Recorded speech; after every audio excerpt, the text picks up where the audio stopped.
Free coffee. Free pie. Come to Justin. Free coffee. Free pie. Come to Justin. Free coffee. Free pie. Thank you. Give you. Come to Justin. Thank you. Free coffee. Free pie. Come to Justin. Free pie. Free coffee. Come to Justin. Free pie. Free coffee. Come to Justin.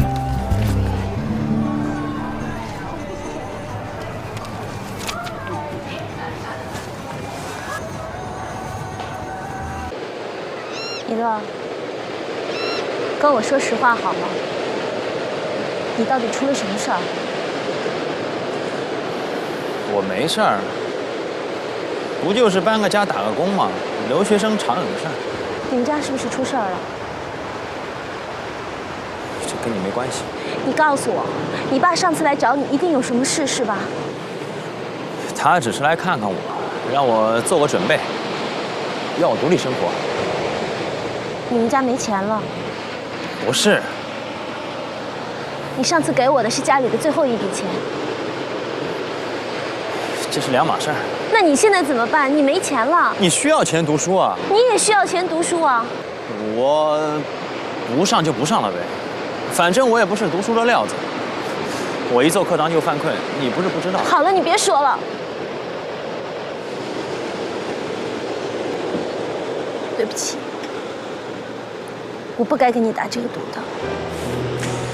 贝壳，你是块读书的料，你就应该好好读书。我不是，这钱花在我身上也是糟蹋了。你别心疼这个钱，它也是暴发户的，你就当资助希望工程了。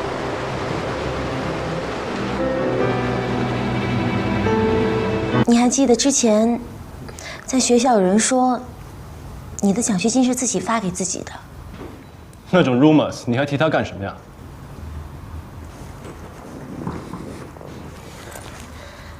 我今天来就是想告诉你，那不是谣言。学校其实根本没有发给你什么奖学金，那是当时我交给了学校一笔钱，让他们以奖学金的名义交给你。你不要开玩笑了。我没有开玩笑，我说的是真的。你为什么要这么做呢？因为当时你把自己所有的积蓄都交给了裘阿姨，我又希望你尽快考上自己理想中的学校，完成学业，所以我就这么做了。如果是这样，你为什么不把钱直接交给我呢？我觉得你自尊心太强了，怕你不会接受啊。既然是这样，你今天为什么把这一切都说出来了呢？我刚刚知道了一些事情，我必须马上拿到这笔钱。你哪来的钱？这钱不是我的。那不就完了？他是我一个朋友的。谁呀？就是昨天我们在 Coronado Beach 见到的朋友。我知道他失学了。明念，我觉得我们应该把钱还给他，让他继续他的学业，你说呢？那我不是要退学了？可是这笔钱是他的呀，我们可以再想办法。想办法？我如果想得到办法，还用你来弄钱？你怎么能这么说话呢？我怎么说话了？你说我怎么说话了？你上头突然告诉我这钱是借来的，现在要我把钱还给你，贝蕾，你为什么要这样羞辱我？我怎么是在羞辱你呢？你这不是羞辱是什么？你根本就没有经过我的同意，做了这些瞒天过海的事情，我都成了同学之间的笑柄了，我自己还蒙在鼓里呢。明念，你知道我是为你好，我自己也没有想到结果会是这个样子啊。那你为什么又把真相说出来了呢？我先假设这不是你预设的圈套。你这样说话太自私了。我自私？你玩了这么个乾坤大挪移，让我掉进去。如果我不高高兴兴的接受，我就是自私了。这就是你对自私的定义，你人生的逻辑。我不知道自己怎么样说话，我也说不过你。我只知道这笔钱是米勒的，他现在到了我们的手里。如果我们不把钱还给他的话，我们就是自私的。唉，女人的逻辑等于没有逻辑。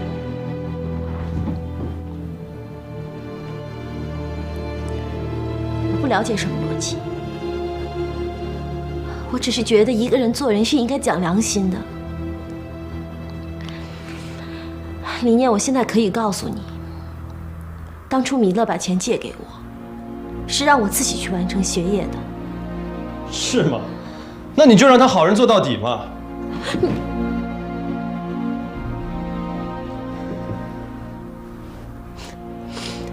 我真的不知道应该怎么样跟你说话才对。你不知道怎么说，我知道。你们女人凭良心，我们男人讲的是逻辑。我相信这件事一定有解决的方案。什么方案啊？一个对大家都好的方案，双赢的方案，几方都能够接受的方案。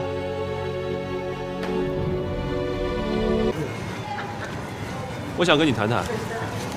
我跟你没什么好谈的， Free coffee, free 是关于 pie。贝蕾的事情。我现在在上班没空，下班以后再说吧。好， Free coffee, free pie。那我在这里等你。 Come to Jason. Free coffee, free pie. Free coffee, free pie。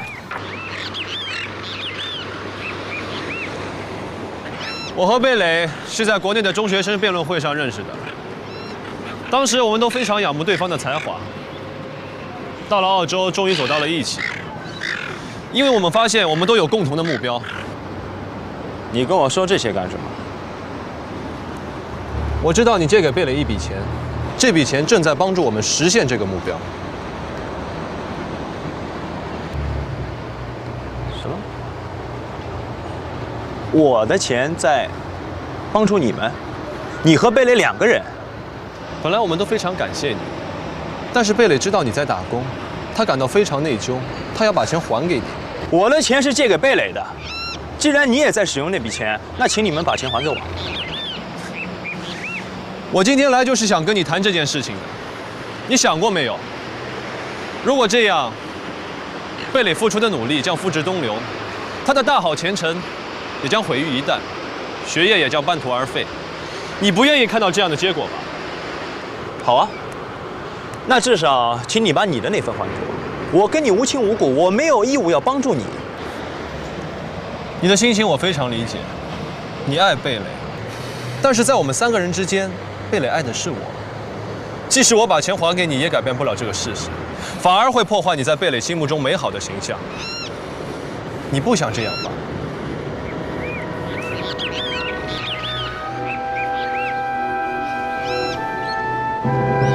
怎么样？坐下来好好谈谈吧。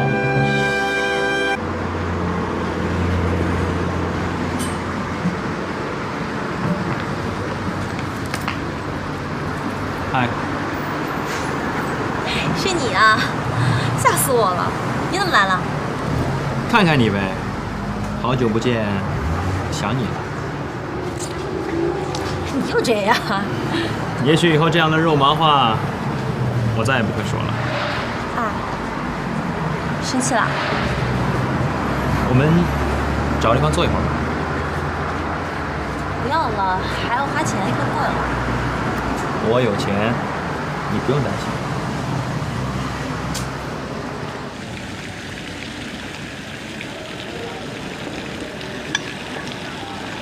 对了，你爸爸怎么样了？我那天在报纸上看，说他携带了4个亿潜逃。别听报纸瞎吹了，他是给他最好的朋友坑的，走的时候是一个真正的穷光蛋。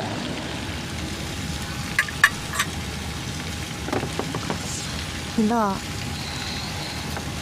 其实有件事我一直想跟你说。你是不是要告诉我，你把我给你的钱给了李念一部分，让他去上大学？李念找过你了？这不重要，我现在只想知道是还是不是。对不起，我拿了你的钱，结果害得你没有完成学业。对这件事我心里特别过意不去，对不起。那你上大学了吗？你给我的钱，我全部都给李念了。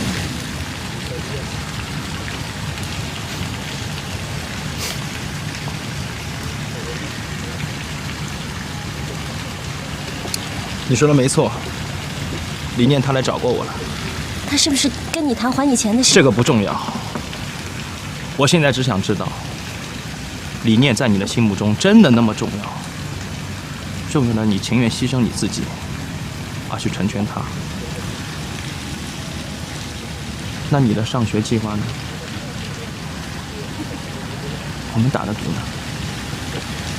你问我给李念钱的时候是这样想的：上大学是他一直以来的梦想。如果他真的能够先实现他的梦想的话，那我晚一点上大学没关系。我明白了，我明白了。我当时真的不知道你家里是这个状况。如果我知道是这样，我无论如何也不会拿这笔钱的。我会尽快把这笔钱。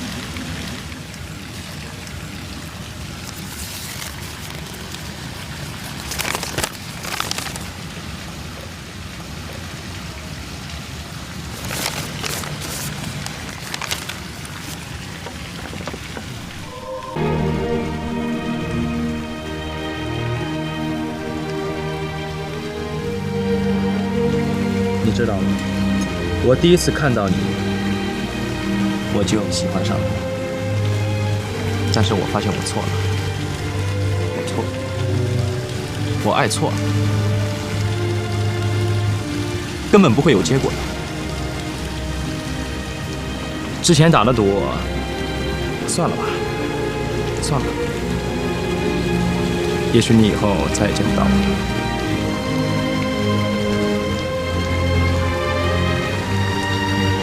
祝你好运。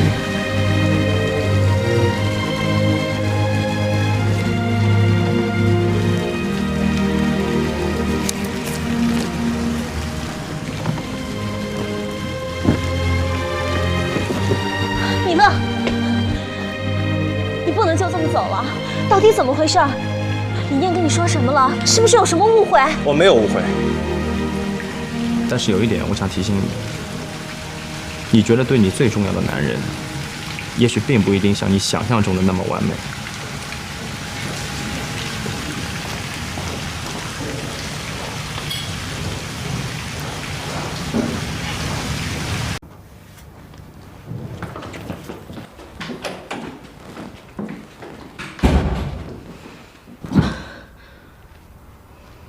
出什么事儿了？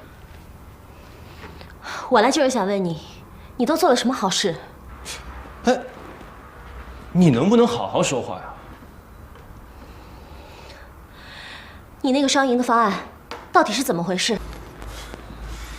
你是说那笔钱的事儿吧？都解决了？解决了？你是怎么解决的？你不要用这种盘问的口气跟我说话。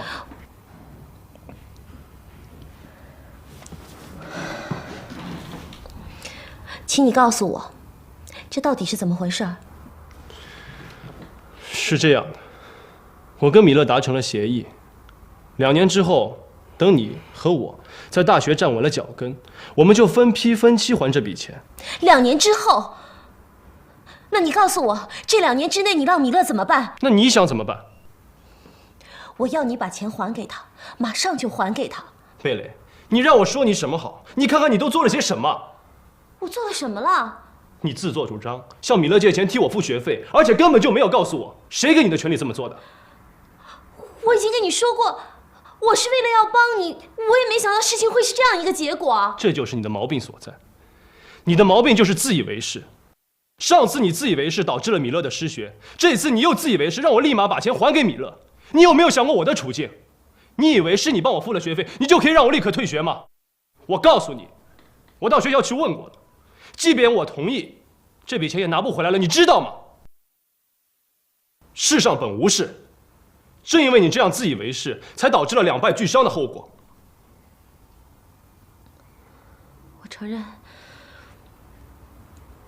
我承认自己是做错了一些事情，可是全世界的人都可以指责我，只有李念你不能指责我。你明明知道我是为了帮你才会这样去做的。因为什么？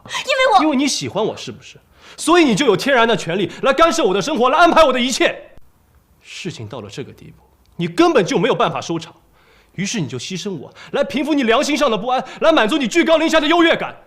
你以为你是在做好事，你以为你行为高尚，你举止美好，你有没有好好想一想，你所做的这一切都带来什么样的后果？贝雷，我告诉你，任何企图凌驾于他人之上的想法，都是可笑的。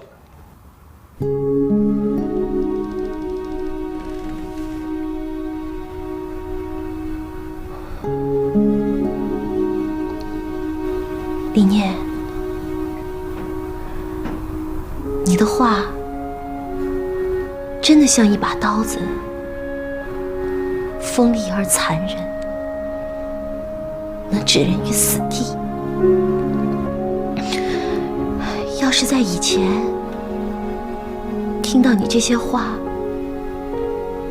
我的心一定会被割成一条一条的，一定会很疼的。可是现在，你的这些话和你这个人，让我觉得挺可笑的。是吗？不是，可笑的不止你，还有我自己。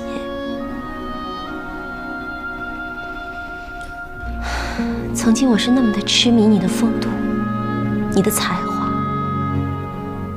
觉得自己这个人就好像是傻了、瞎了一样。我怎么那么可笑呢？就是因为这样，我差一点失去了我在这个世界上最应该去珍惜的那个人。那个 Playboy。我知道在你的眼里他无足轻重。对，以前我也曾经这样看待过他。可是现在，就在刚才，当你们两个人都出现在我眼前的时候，我突然知道了，你真的好，什么都很好，你也真的很优秀，各个方面都比他优秀。可是你却没有了最珍贵的东西，你缺少他的善良。我如果有一个有钱的老爸，我比他还善良。我告诉你，米勒的爸爸现在一贫如洗，善良跟富有根本就没有任何的关系。一个没有教养、没有文化、没有风度、精神上赤贫的人，会拥有善良吗？总比在有风度、有教养、有文化的掩盖之下，自私而傲慢的人强100倍。你也会说这么刻薄的话？这不是刻薄。一个人如果自我到了自私的地步，如果骄傲到了傲慢的地步，那么就算他的口才是天下无双的，就算他的逻辑所向无敌，可是没有了真诚、善良、为他人着想，那他就是一个空壳子，就是很可笑的。我觉得我们像中学辩论会上，你抽到了正方，我抽到了反方，完全不一样。那只是一次盲目的抽签，所有的观点跟个人信仰无关，那只是一个小小的游戏。而现在是清醒的选择，是对一个人品格的检验。一个人在他成长的过程当中，都会面临一次考试，任何人都是逃不掉的。李念，你的考试不及格，没过关，以后不论你走到哪里，这个不及格的分数都会记录在你的成绩单上，它会永远的跟随着你。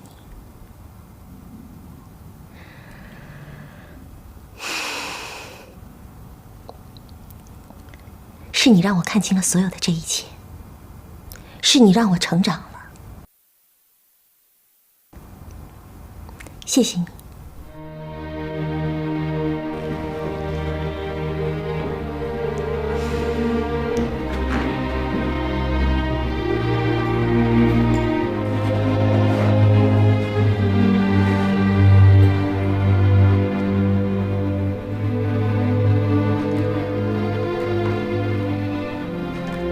你知道吗？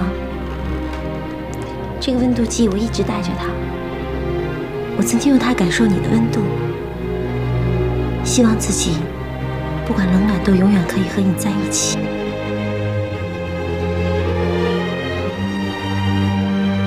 现在，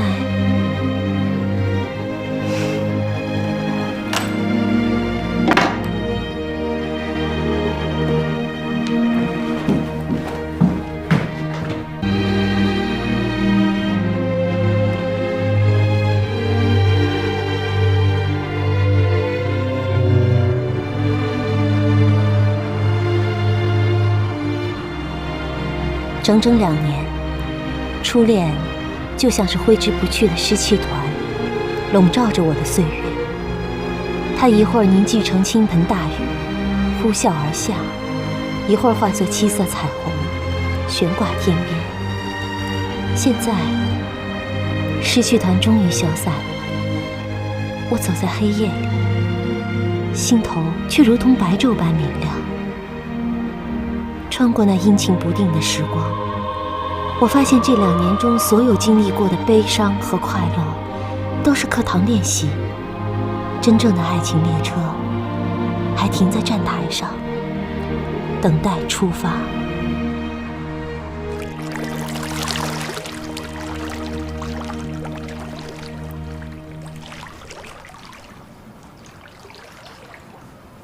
Bailey,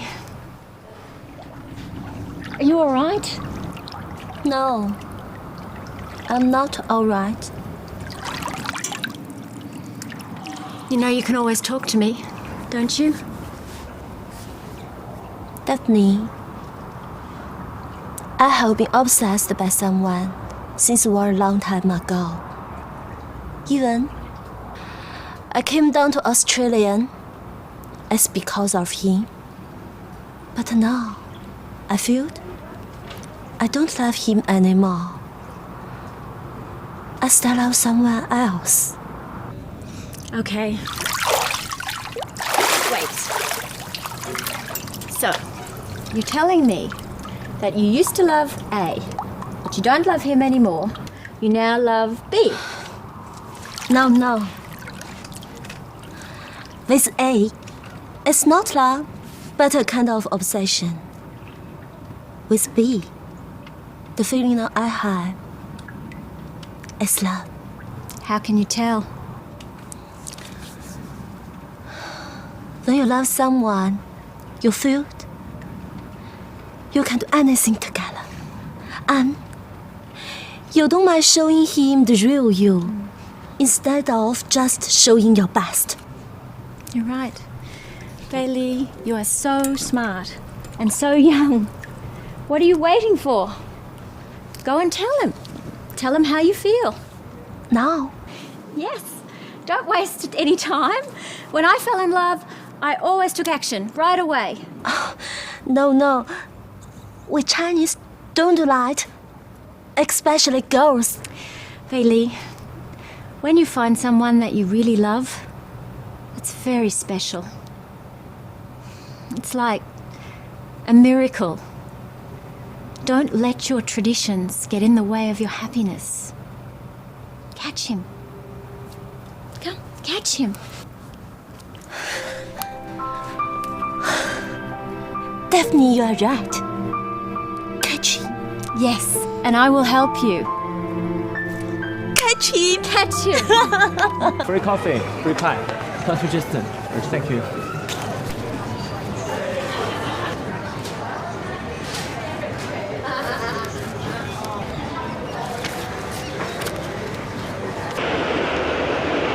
昨天晚上我做了个梦，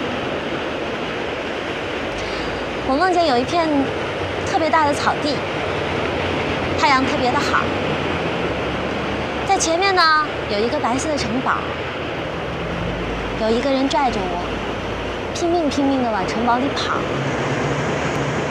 当我跑进城堡以后，发现里面所有的东西都是我的。那个人转过来跟我说：“你喜欢这儿吗？如果你喜欢的话，这就是你的家。”你猜那个人是谁啊？谁啊？他叫我贝壳。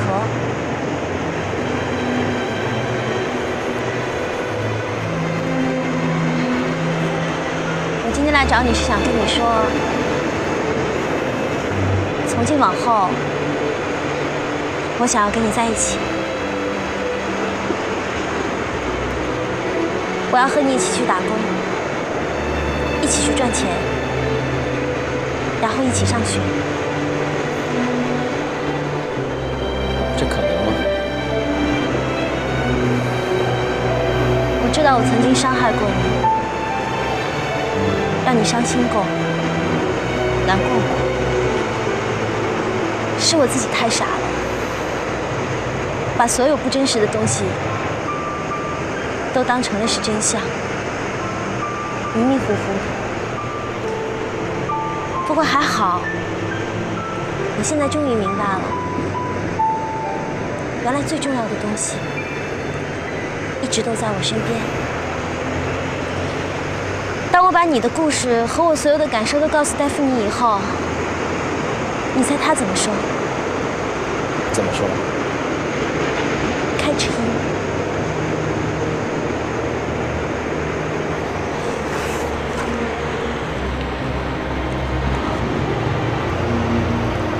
我现在把你抓住了，以后我是不会放手的。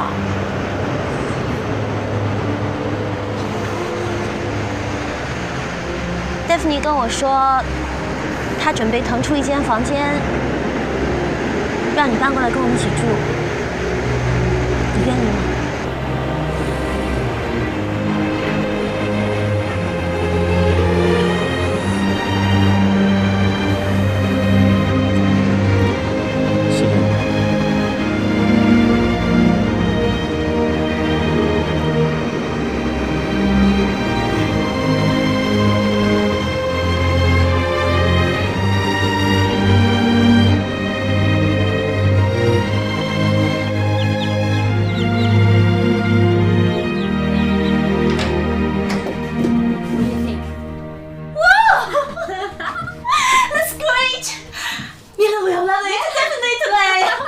？Can he find his way here? Oh, I come here once. I know the way. Be here soon.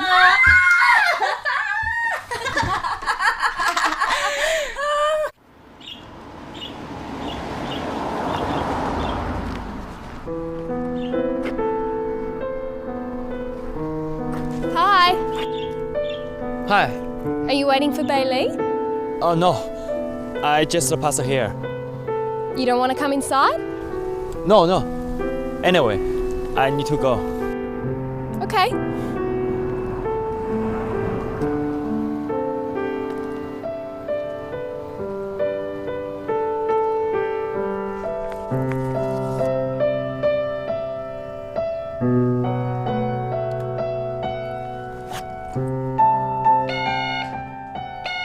That's him. That's him.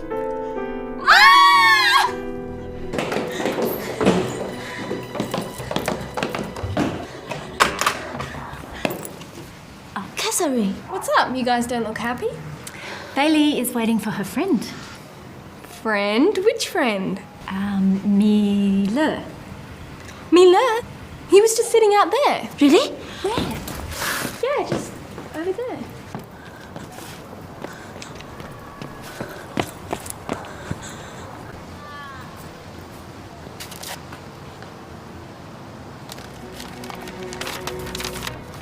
“贝壳，感谢你对我的帮助，它让我体会到一种深深的情谊，但我现在不能接受它。离开你，对我来说是一个痛苦的决定。我用了很长的时间来思考，现在我庆幸我终于做到了。我能想象到你阅读这封信时的失望，但愿这失望不要停留太长。请不要再来找我，我将离开悉尼，到一个你不知道的远方去。或许有一天，我们会在一个意想不到的场合碰面，我们依然会是好朋友。我相信会有那一天的吧。再见了，贝壳，请原谅我用这种方式向你告别。好申请。不过刚才你说高丽丽想来这里打工，按照澳大利亚的法律，陪读签证是没有工作许可的。他其实根本就不用工作，经济上有什么困难，我帮他解决就是了。在电话里我都跟他说了，可他这个人啊，个性太强，非要自己过来打工挣钱。反正陪读签证肯定是不行，要工作必须得商务签证。这样的话，他自己必须得支付一大笔费用到这里。钱的问题倒是好办，我来替他出就行了，你替他办，但是千万不要告诉他。对了，我还要请你帮个忙，等高丽丽来了以后，是不是能够在你们的事务所给她安排一个工作？我这里又不缺人。我知道，嗨，随便给她找个事儿就行了，清洁工就行，工资我来付，你呢，就给她装装样子，发发工资。你绕了这么大一个圈子，后果想好了吗？什么后果？上次你大费周折把贝蕾弄到你家里去住，惹了那么多事，这次，我反正前世就是欠他们母女俩的，只要是他们的事儿，我不帮，我的心里就是不好受。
来看看吧，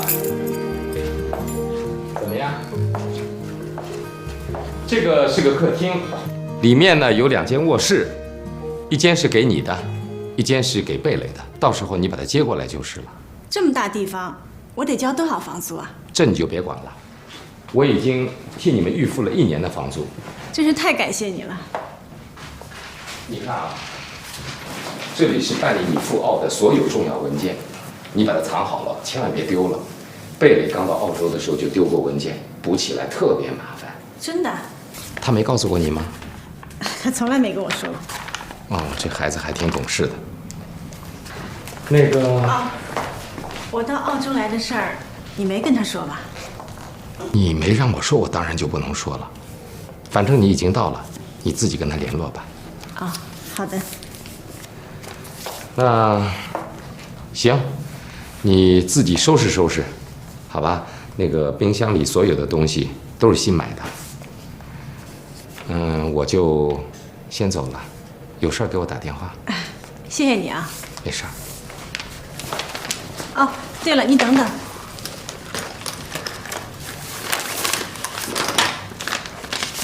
这是贝蕾第1学期的学费，你替我帮她交了。没事儿，我先替你们垫着。哎，不用了。不能再麻烦你了。那行，再见。哎，谢谢你啊。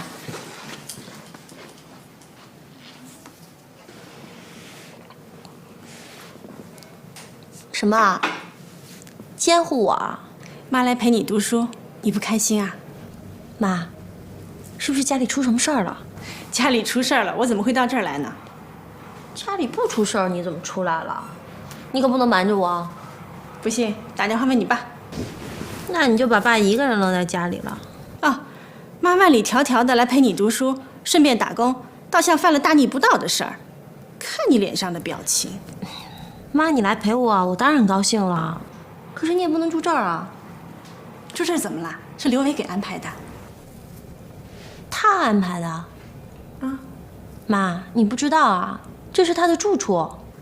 这是他的住处，他不是住在家里面吗？他正在闹离婚呢，早搬出来了。闹离婚？闹了好久了。那你干嘛还住在他们家里啊？我是因为在跟大夫……哎呀，我一句话跟你说不清楚。刘伟跟我说，这个房子是留给我和你的，他绝对不会住进来。你现在赶紧从他们家搬出来，跟我住在一起。我不住。妈，你也别住了，你搬出来吧。我陪你玩2天，你就快点回去吧。和你爸已经计划好了。你跟大金瞎操心，我在这儿这么久了，我会安心读书的。倒是你挺奇怪的，那么远突然之间跑来，明明就是借着陪读为名想打工赚钱。妈，这事儿传出去很难听的，那都是那些想发财想疯的人才做的。妈，你怎么能这么做呢？你出国才几天呀，就学会羞辱你妈了？我没说错啊，一到这来让刘伟帮你安排，传出去多丢人啊！丢我的人也丢爸的人。你给我住嘴！你简直无法无天了。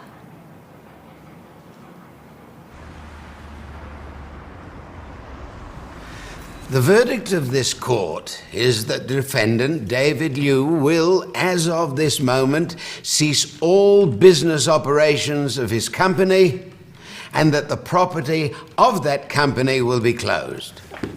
Your Honor, this verdict is unfair to my litigant. His bank account has been frozen already. Why does the company have to be closed? The evidence given to this court shows that Mr. Liu's business is still operational, and that since the goods are in the property involved in the divorce case, to keep these assets intact before the final verdict, this has been deemed the best and fairest method. No, you can't do that. It's a tremendous loss to me. The cessation of the business activity is only temporary, and it will not be long before the final verdict is released at a date to be set by this court. All stand, please. This court has now concluded. “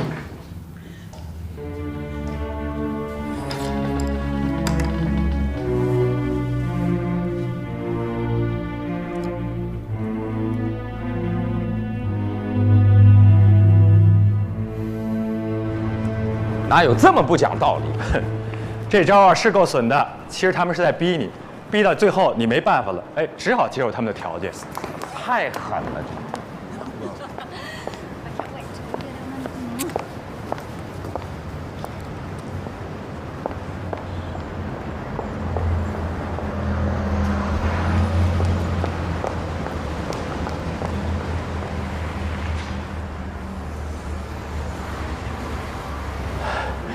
刘先生，事到如今了，您要是还让我接这个案子，您就得听我的，啊，该硬的时候就得硬，否则就是这样任人宰割。好，从现在开始就来硬的，我让他1分钱也拿不到。哎，战略上可以硬，战术上您得先软，好吧？暂时停止公司的运营。公司的运营一停止，用不了几个星期，这公司就得垮呀。哎，别着急，总归有办法的。咱先回去。回去？我回哪儿去啊？我现在连住的地方都没有了。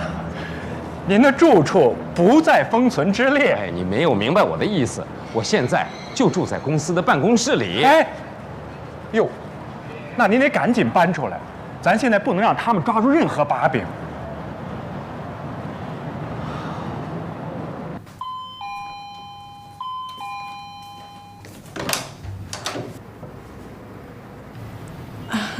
你怎么来了？我想跟你商量点事儿。啊，进来说吧。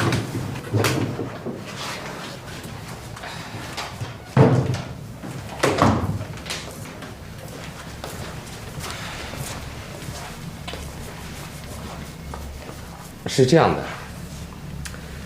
我最近吧遇到了一点麻烦，不过是暂时的，很快就会过去的。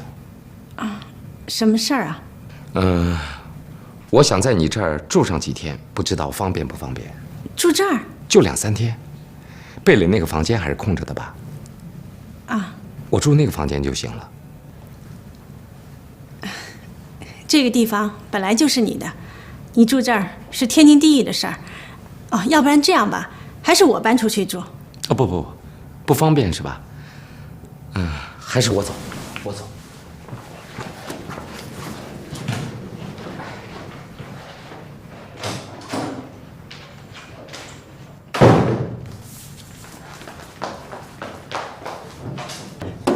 刘伟，你回来。这个房间当初是专门为贝蕾布置的，可是他说什么也不肯搬过来。啊，你不要误解，我知道我是没有这个权利的。可是当时，我打工的事情联系的怎么样了？联系好了，在一个律师事务所。律师事务所？我又不会英语，我能做什么呀？你做清洁工，不用跟人交流，时间呢是每天下午6点到9点，3个小时。不过工资很不错的。谢谢你了。不用。你还没吃饭吧？我去给你做。不用，我马上要出去，我想先洗个澡，换身衣服。轻便吧。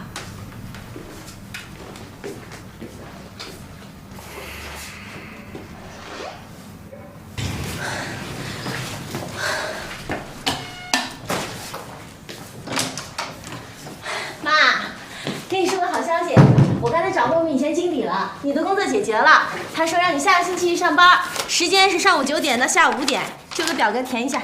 这个时间挺好的。哟，都是英文，我怎么填呢？没关系啊，你把 passport 找出来，一会儿我帮你填。哎，我去找口水喝啊。啊。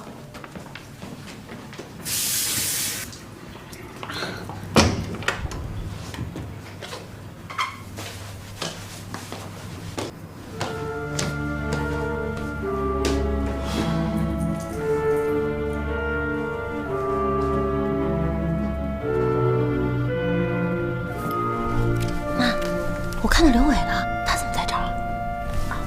他是有事儿，所以就搬进来了。搬进来了？那你们俩住在一起了？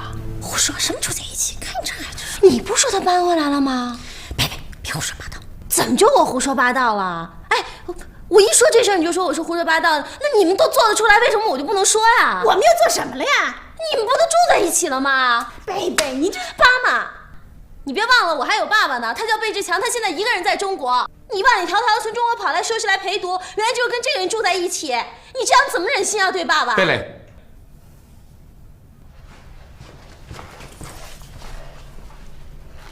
事情不是像你想的那样。那是什么样的？你听我解释。我不想听你说话，真让人恶心。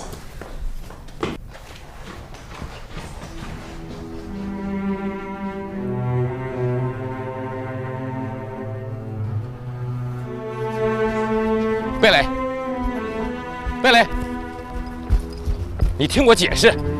贝蕾，你不要误会，我跟你妈妈绝对不是事先就安排好的。你们都住在同一个屋檐底下了，还说不是事先安排好的？贝蕾，你已经不是小孩子了，凡事要动动脑筋。你想一想，你母亲为什么会突然跑到悉尼来呢？啊？你知道为什么？我不知道。那不就得了？但事情没有想象的这么简单，这里面一定是有什么问题，你不要意气用事。贝蕾，你跟我闹也就算了，但是你不能冤枉你的妈妈。这么多年了，难道你对自己的母亲都不了解了吗？我是用自己的眼睛看见的，还有什么好说的？哎，贝蕾，贝蕾，你站住！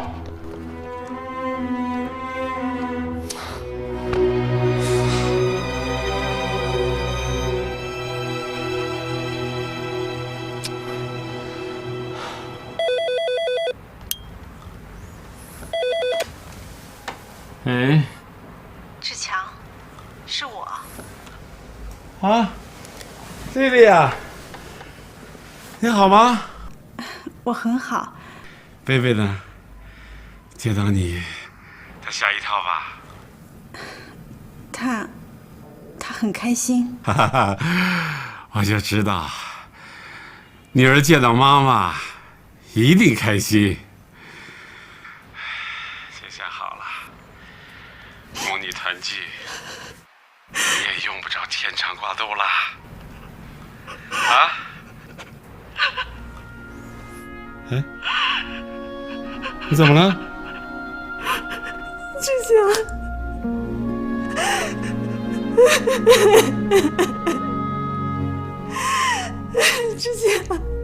在是受不了了。贝贝他误会我，说我来澳洲把你给抛弃了。啊！我又不能跟他说真相，他现在恨死我了，我该怎么办呀？我怎么那么命苦啊？我遭了那么多罪，到头来女儿还是不能理解我，还是冤枉我。莉莉啊，你别哭啊，别着急啊，别着急，别哭。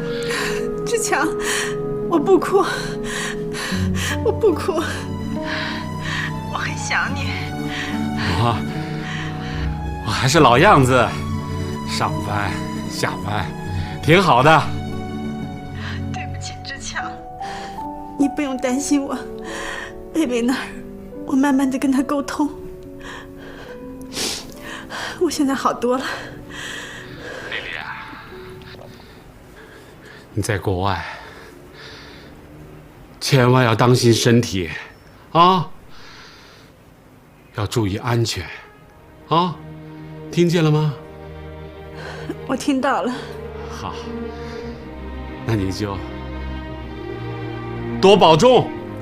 你也多保重。哎，再见。再见。再见。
Bill, it's late. I'm tired. From now on, this is the place where we'll meet to discuss the case and make decisions. What do you want? This place inspires me. It's like a den for dogs. When I look around, I feel like I'm not afraid of anything. I'm so eager to change my unfair destiny to reach that I could do anything. But no one's been unfair to you. I'm an actor. I am a great actor. Oh, I know you don't think so. Same as others in this world. They just ignore me, discard me. For years, all I've been casting is miserable, tiny little stage roles. They dismiss me like I'm scum. But they're wrong. All wrong. And soon, they're going to know what a stunning performance I will make on the stage of life. You know what? I've heard this speech for 10 years, so I'm gonna go. The plan, David's company has been sealed. Next we're going to see how tough he is because his company's going to face a tremendous loss. All he can do is raise his arms and surrender. He'll have to hand over his assets, his profit, and his wealth. And by doing that, he gets to keep the rest for himself. Otherwise, he's going to go bankrupt. You want him bankrupt? Only if he's that stupid. Now the ball's in his court, and we have to wait for his next move. But I guess his next move is to give us his company and wait till we divide it. He doesn't have any other options.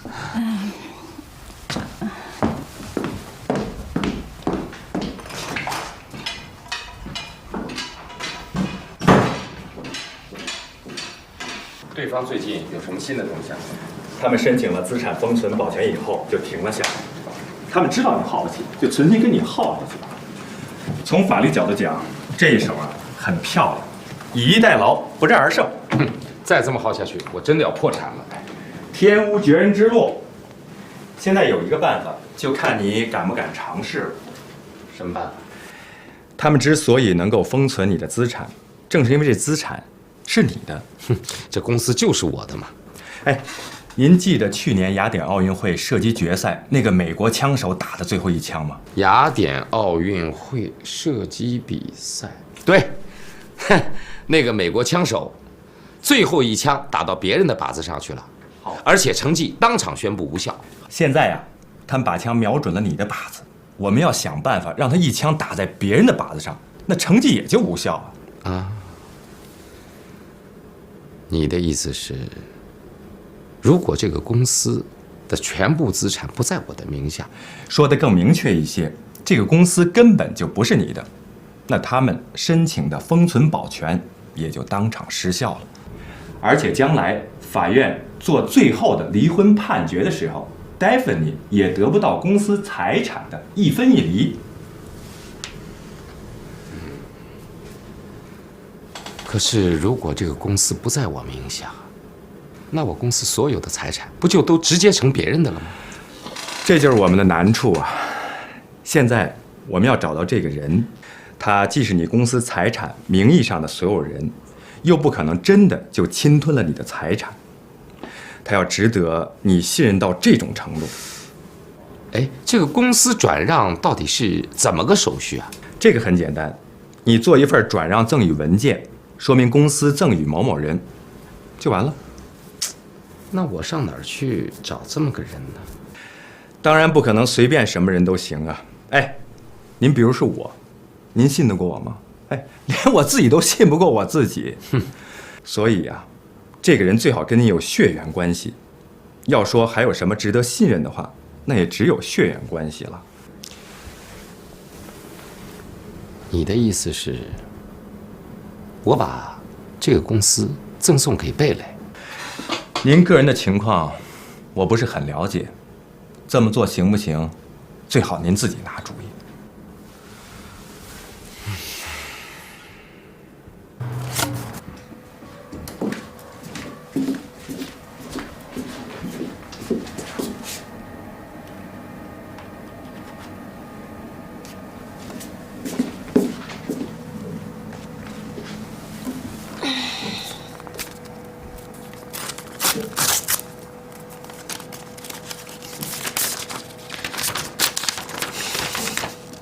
贝贝，你好吗？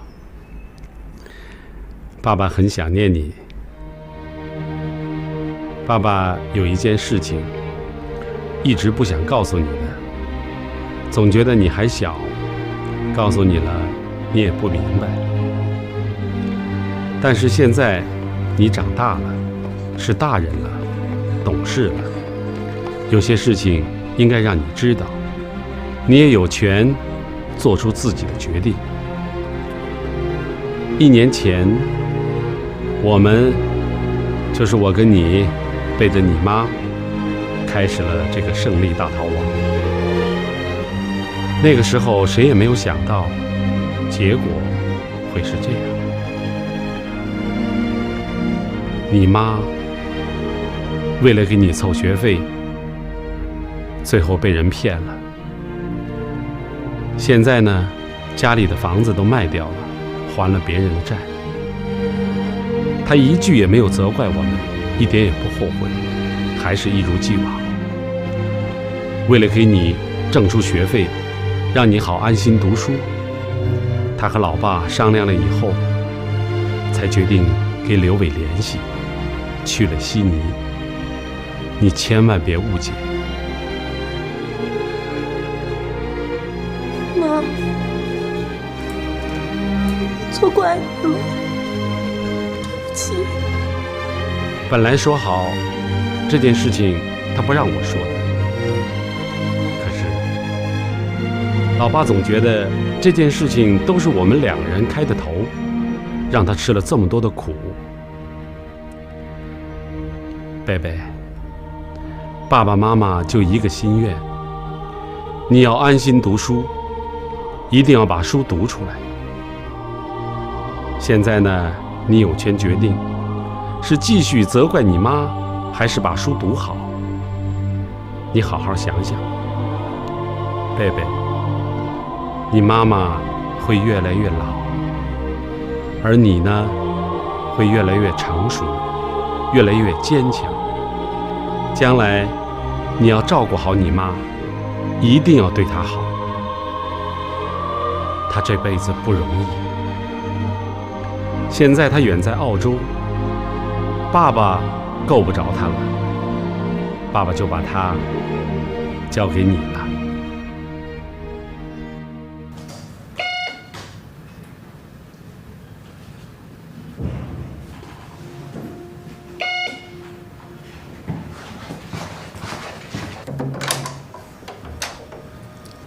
贝蕾，进来吧。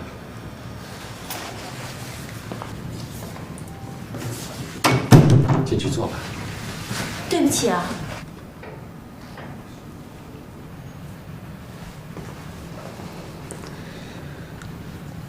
我今天是专门来跟您道歉的，我错怪您了。啊不，这不能怪你，是我们当初没有跟你讲清楚。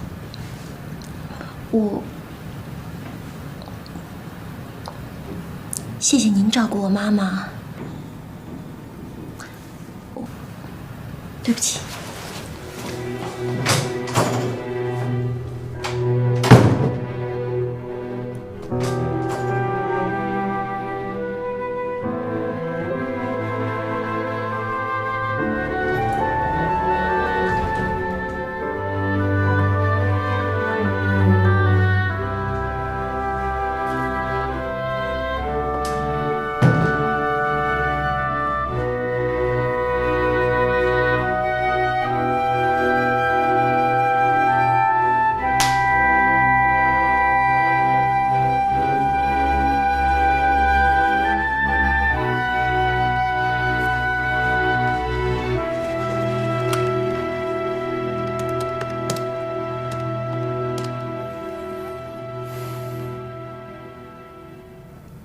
Yes, can I talk to Henry Hu, please?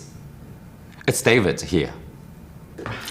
让贝雷当你的被赠与人，难度是这事儿必须发生在你提出离婚之前，否则就是转移了财产，法庭也不会接受。这我已经想好了，咱们把赠与文件做成1年前的，那时候贝蕾刚到澳洲，亲生女儿来了嘛，父亲把所有的财产传给他，天经地义。哎，这倒是个办法啊。这个办法是好，可是要贝蕾配合，否则他不承认就不成立了。你觉得贝蕾现在跟你这么僵，会配合吗？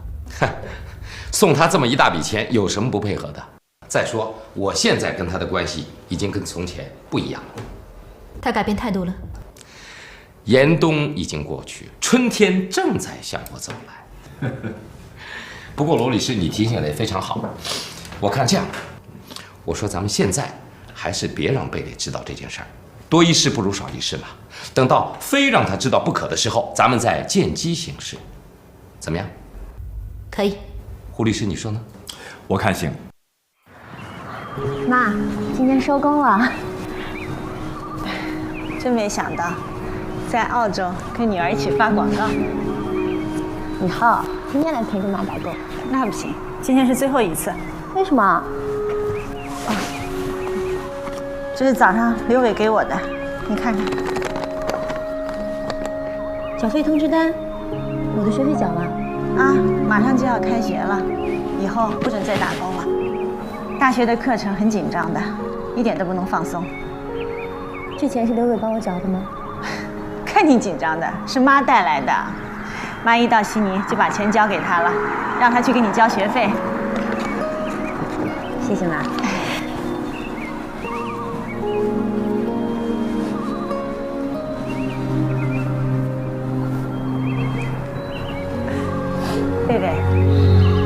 有心事吗？跟妈说说。妈，我还是要继续打工的。为什么？我欠人家一笔钱。欠人家钱？欠了多少？妈，你别急。这个人是我的好朋友，他叫米勒。为了让我上学，自己都没有上成学。米勒，你为什么要欠他的钱？为了另外一个人。什么乱七八糟的，你都给我搞糊涂了！你说清楚。其实我早就想跟你说了。你知道我当初故意考砸了大学，可是你不知道为什么我一定要考砸大学来吸你，都是为了这个人。他叫李念。